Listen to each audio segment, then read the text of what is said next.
It is Tuesday, and thanks, listeners, for joining us for an update in Elko City News today as we're meeting in advance of the regular council meeting that opens at 4 o'clock today with our city manager, Jan Baum. Always a pleasure, Jan, and here we are both enjoying this nice springtime weather.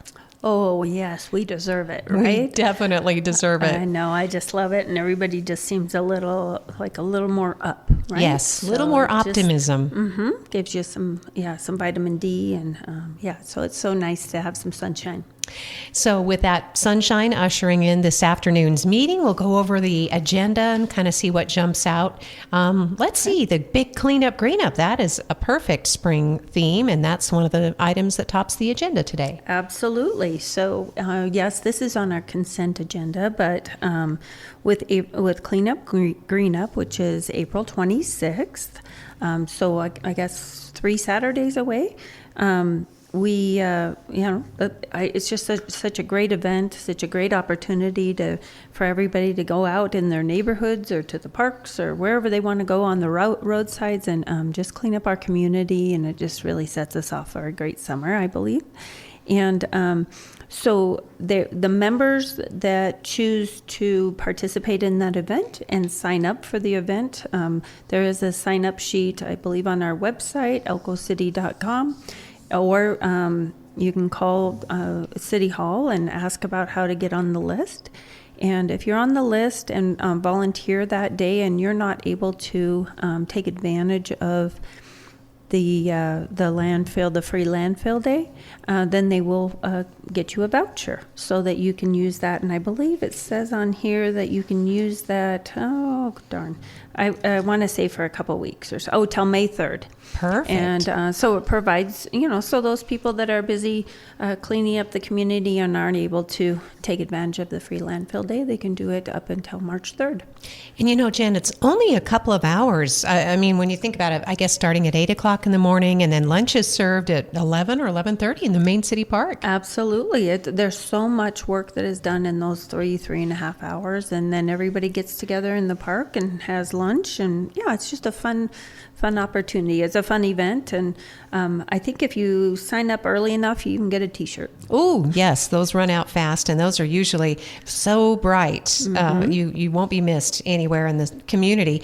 I know James Wiley talked about, I think they're going to do a tree planting at the sports complex on the Cleanup Green Up Day. That's right. So the sports complex, they just finished the cement project, and we know there's some cleanup areas that need to be finished, and there'll be a checklist, but Q&D Construction did that project. They did an amazing job. And if you haven't been down there, go check it out. It is absolutely beautiful. And then there are these big planter boxes for trees. And so I think they're going to go do that, and it will just really finish it off. It's going to look amazing. That is fantastic news. That sports complex has been a long time coming, as most projects that are worthwhile take time, they take investment, energy, and there are a lot of opinions often, but this is a beautiful project. And James said that he's already booking sporting tournaments throughout the summer. Which is wonderful, right? That's what it's all about, is to get utilized by our community. And I believe he opened the gate last weekend, and there's teams down there already using it and practicing every night. And so it's so nice to see that those fields get used and utilized, and they're absolutely beautiful. So if you haven't done it, go check it out. Go check it out, the sports complex. You can see it from the Ericart Bridge there, and it's a great link between Elko's north side and south side areas too, which is also important that there are plenty of recreation areas for residents throughout the city. So very Absolutely. Cool news. Mm-hmm. So the mayor is going to, there'll be some presentations today, including Children's Mental Health Action Week, which it's always nice to acknowledge what the community is doing, obviously, to offset any negative mental health impacts. Absolutely, especially on our children, right? And so what a great what a great thing to recognize. And it's May 4th through the 10th. And so, yes, he'll be giving a proclamation for that.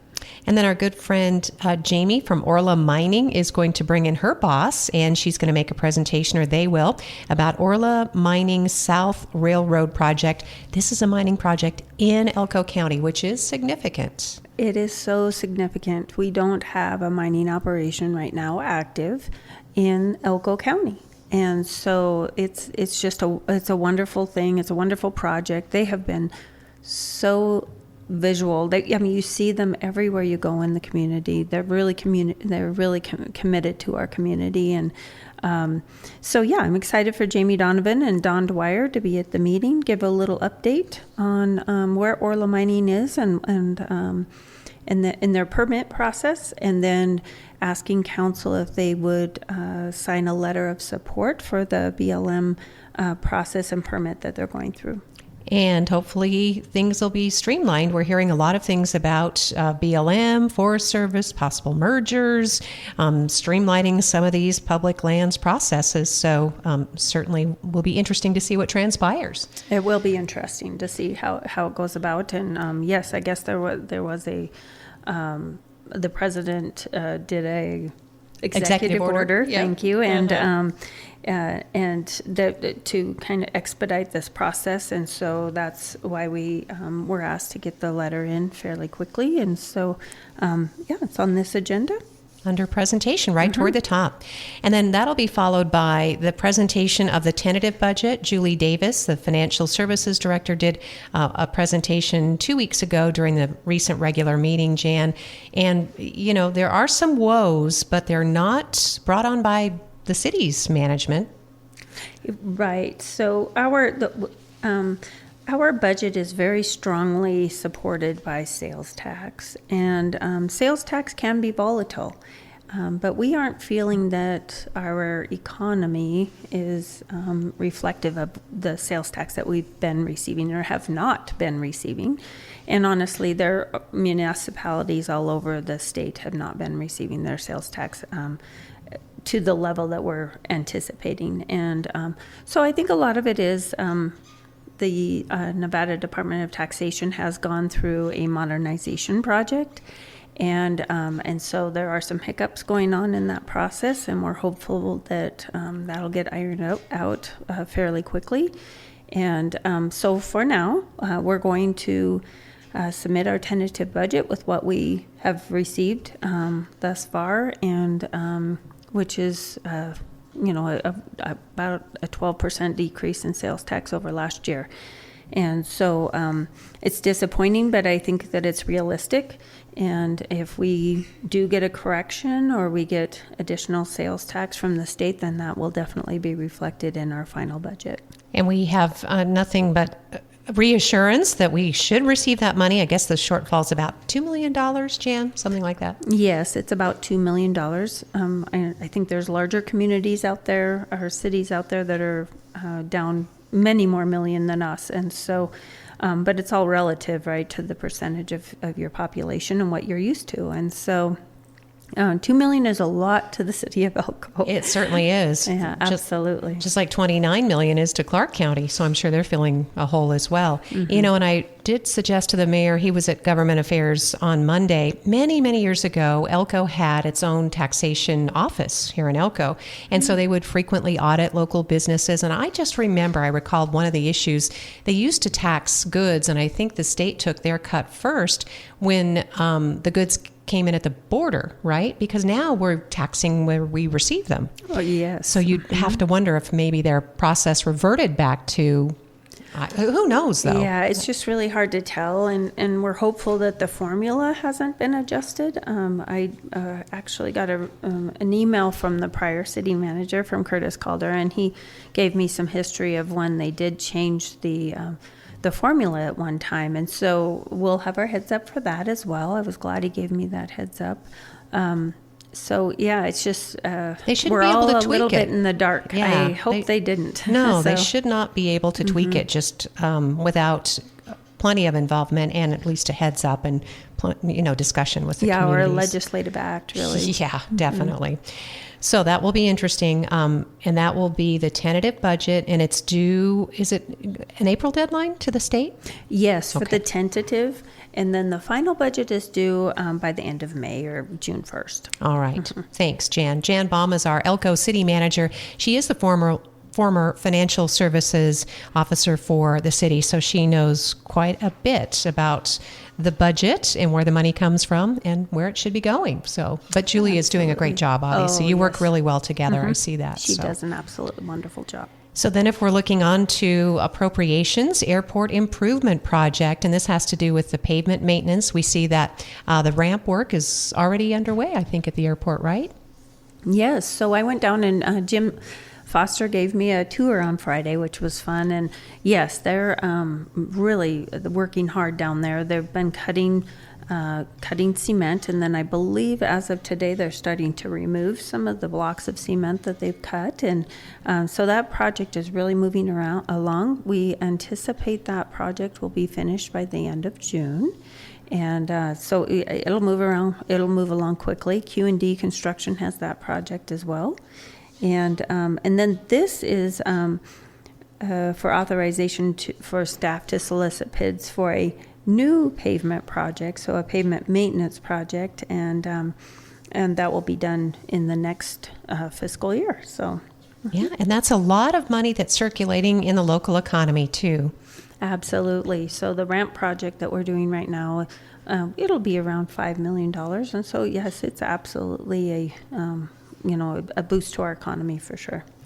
And then if we are moving on, we're looking at new business and, let's see, this one has to do, conveying some property. So there's one request to dispose of some city property, which is interesting because it's been on the city's land inventory for probably decades, and it was being held at one time for a possible land exchange with the BLM. The BLM has said, no, thanks. It's 800 acres, Jan, so it's a significant parcel. Right, and it's in the county. It's strange that the city kind of owns it. They say kind of up off of Kittridge Canyon, and yes, we've been holding that for an exchange with the BLM. And Scott and I met with them, months ago, and discussed starting that process. And they informed us that they don't do land exchanges as often as they used to, and they discourage them a little bit. So we decided we'll go to council and see if they're interested in disposing of the land, and then maybe we can use that money instead of a land exchange. We can use that money to maybe acquire some BLM land. It is a process, certainly. The BLM land would be used for any particular purpose, Jan?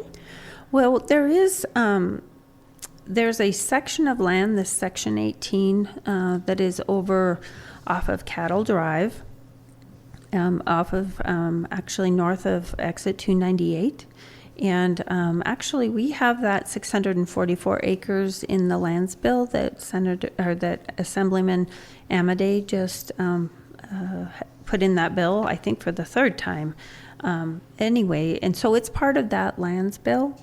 And so it all depends on what happens with that lands bill. Okay, but otherwise you could, I guess, try to leverage that in some way. So the 800 acres at Kittridge, it's an interesting parcel, right? I think there are a lot of pinyon trees. There's some winding trails that already exist. I think at one time it was discussed it could be a recreation area. Mm-hmm. I don't know if it's suitable for housing. I mean, how would the city dispose of it, Jan? You know what? I'm not sure exactly how we would go about that process. Once council authorizes us to go forward, then we'll start that process of trying to dispose of that land, and whether I'm not going to talk to that because I'm not sure exactly how that process would go, and I don't want to say that was something and then it would be wrong. Oh, right, yeah. Absolutely. Because again, in the area of Kittridge Canyon, there are already a lot of homes. It's not a business area, for example. It's not really developed. It's got a real rural flavor and feel to it, and yes, it's beautiful up there. It is really beautiful. If you really go up there on some of those back roads, you're right. It's beautiful back there. Yeah. So, and it's about 3 miles from the city of Elko. Right. So it's strange that the city of Elko owns it, and I don't know the history of that. I bet that Scott Wilkinson would probably know that history of why we own that land. Oh, yeah, that'll be a good That conversation. might be a good conversation to have with him, yes. Yeah, and it is not too far from I think the 400 acres, right, where the event center is going in, or do we know the proximity of that? I'm not sure. Oh, I would say it's probably miles from there. Okay, because it's this parcel, 800 acres, is in the foothill, I think, right? Yeah. I know. Yeah, so whereas the event center is right there on Delaware and Ruby Vista, right? So it's pretty close. But, It'll be interesting. Well, that's great that the city has some property to play with, and we'll see what could develop in the future. we'll see what happens there. Yeah, if it were sold, again, for housing, it could be, like you said, some beautiful property. So, yeah. So let's see. Oh, and then the next one is to begin conveyance, or at least the discussion of conveying the land itself to Fish, Friends and Service Helping, at 821 Water Street. I think the city currently leases it to Fish for $1 a year, or something like that? Yes, Okay. exactly. So we have a 20-year lease with them. I believe there's about 5 years left in that lease. And it's already been extended once before. They own the building, but the city of Elko owns the land. And so they've been going through some challenges recently. And in the last meeting, Jennifer Koopman came to the council and gave us an update, which was a little more enlightening than the update she gave us earlier in the year. And during that conversation, she mentioned or asked if the council would be willing to convey that land to their organization. And so we put that on the agenda, and it'll be a good discussion. Yeah, that'll just start the conversation. It's not unusual that the city has done that. I think there have been other nonprofits in the past. I think at one point the Family Resource Center, when they were located somewhere else. I don't know if they were given the land, but... Yes, I can't remember, because the Family Resource Center used to be up there where, that we have dedicated for a fire station, right? Yeah. But you're right, CADV, they came to us a couple of years ago and asked if it was the same situation. They have a nice building, and it was located on our land, but in order to do an expansion, they needed to own the land, and so we conveyed them the land. We have conveyed some land to the Boys and Girls Club for the rec center, and we have conveyed, or maybe we lease land to the museum, because they're in the park. So, yeah, we have some different organizations. I think maybe we conveyed some land to the Girl Scouts as well at one time. I think you're right. The little historic building of theirs over on 13th Street. So, yeah, so there's a way to do those things. Again, this is just the beginning of a process. These things are on the agenda, but it's not a do or die. Usually, when they're first on the agenda, that's the chance to start talking about these. Absolutely. It's just a good time to get the conversation going and understand the process and understand what the needs of the organization are and how it will help the city as a whole, right? Also on the agenda today, when the council meets at 4 o'clock, some discussion, the legislative tracker spreadsheet. The latest update came April 8th. Our city clerk, Annette Robinson, has been following these issues closely. And it's always frustrating because there are just hundreds of bills, and it's so difficult to keep track and then to monitor the impacts they may or may not have on municipal government, for example, in the city's case. And then Friday's the deadline. So we can get all worried about something, and then suddenly it's gone. It's gone, right? Yeah. It is the strangest process. So, and you're right, it's just a little frantic, and people just throwing bills out there, and then which ones keep moving and which ones die, and it's hard to anticipate, and it's difficult to track. Annette's doing a good job at tracking that, and she has a good spreadsheet and a summary, I believe, that she's going to go over with council today, and she has a couple bills that, in particular, that she will ask the council if she can do, if they are interested in opposing or supporting. And we've had some other bills on the agenda in the last couple months that we took to council as well. Probably the most significant ones, at least for the city, even the entire region, would be those air service development bills, right, Jan? Oh, yes.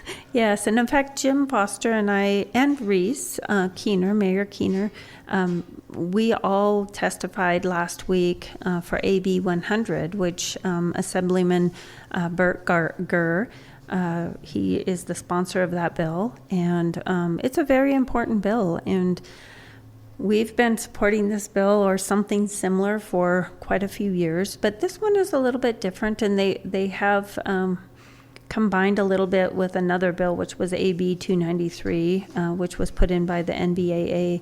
And what it would do is create a division of aerospace within the city or the state of Nevada, and the state of Nevada is one of the only states that really doesn't have a state organization to manage air travel, and it has economic benefit, and so we're hopeful for this bill. But if anything, it's a good conversation, good education, and we'll see how far it goes. It has a lot of support. Oh, that's good to hear. I was just going to ask. So we do think it's going to advance past Friday. We're hopeful. Okay. Yeah. There are the two different ones, AB 100, AB 293. The aerospace one might be a little less palatable because it does call for creating a new division or department, if you will. But it's good to get that groundwork done so that once the pieces start falling in place, you say, we can really make some money if we could go forward with this. Absolutely. It does really stimulate economic growth to have an aerospace or have organization within the state for air travel, commercial air travel. And I've talked about it a million times that we're always hopeful that we can create that triangle between Reno and Elko and Las Vegas, and so that all of our residents of our state can get to all three of those locations. And AB 100 actually did take on a lot of the aerospace, the 293 language, so it has been amended.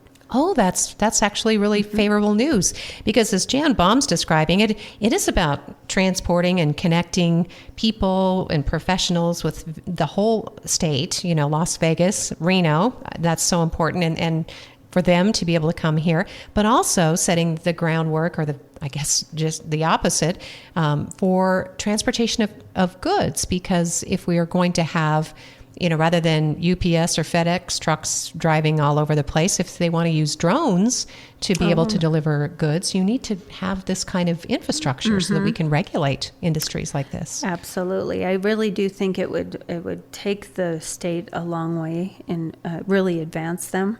And it is something that's needed in our state for sure. So more to come on that one. And again, thanks in advance to local lawmaker Bert Gurr. He's our assembly member, and to everybody from the city, as well as the FAN, the Regional Alliance of Flight Alliance. Flight Alliance Thank you. of Northeastern Nevada. Yes. So we've been meeting a lot, and they're the organization that ensures that SkyWest continues to provide commercial air service to Elko Regional Airport and service our entire catchment area. That's right. Planning those vacations, make sure you book a midday flight, because they're booking them now, and the flights start May 8th. Absolutely. May 8th on Sunday, Monday, Thursday, Friday. And the more full those flights are, the longer our SCASD grant will work, right? Because we got $800,400 for each year, and we got the email last week, this week, Monday. So it's official. We got the grant, and we knew it was coming. We just had to be patient while they reorganized and made sure all of the legal verbiage was correct. And so we're issued that right in time, because the flights will start May 8th. That's fantastic. That's like the best news of this whole half an hour, Jan. That's great. I know, it is great news. Yeah, thanks. And again, congratulations, Jim Foster, Airport Manager, everybody who's been working so hard on this. Well, and speaking of good news, Annette Kerr from the Elko Convention and Visitors Authority is continuing to tighten up the funding source for the ECVA. She's invited everybody to the community celebration next Wednesday, 5:30 p.m. at the ECVA. Just a little reception, 50 years of the Elko Convention Center. Right. What a celebration. What a wonderful thing. So, and they're a great organization, and they provide just such a beautiful location for all kinds of events that benefit our entire community, whether it be personal events or Mayan Expo or the health fitness fair. So there's just so many different events there, and what a great asset that our entire community can enjoy.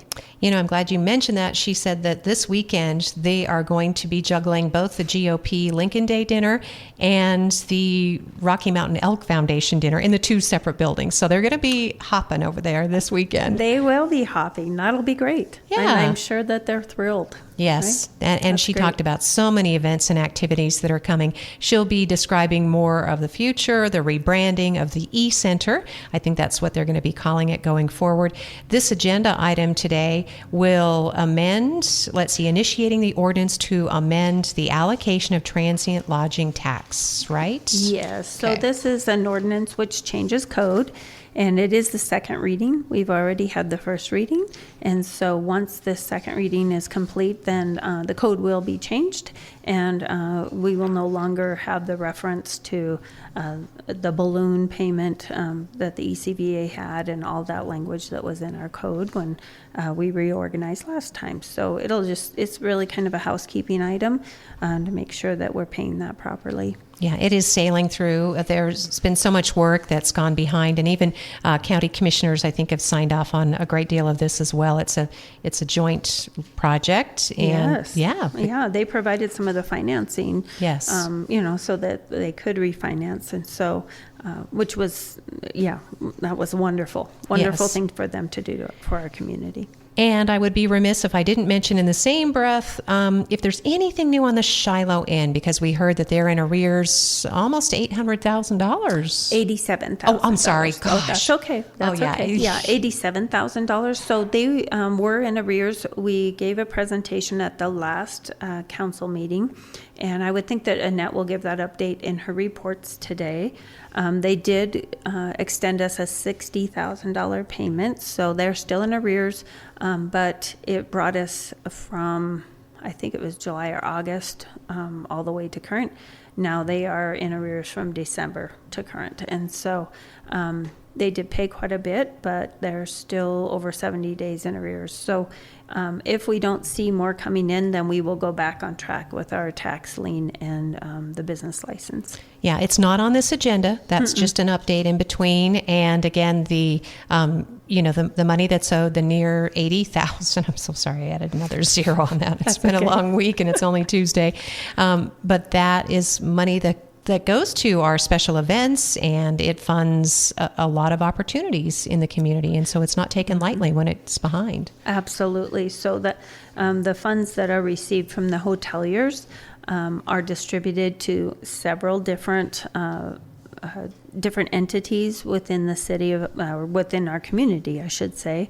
And one of them is the ECVA. And then another one is the city of Elko, and then that goes into our recreation fund, and that's how we fund different properties in the city. And so, yeah, it is important, and it's a trickle-down effect, and we're hopeful that they will get to current. Yeah, and that's the other point, too, is that the city wants businesses to be successful. I mean, we need the rooms. We're coming up on commencement and mining expo, and we need the rooms. We want them to succeed. Absolutely. Yes.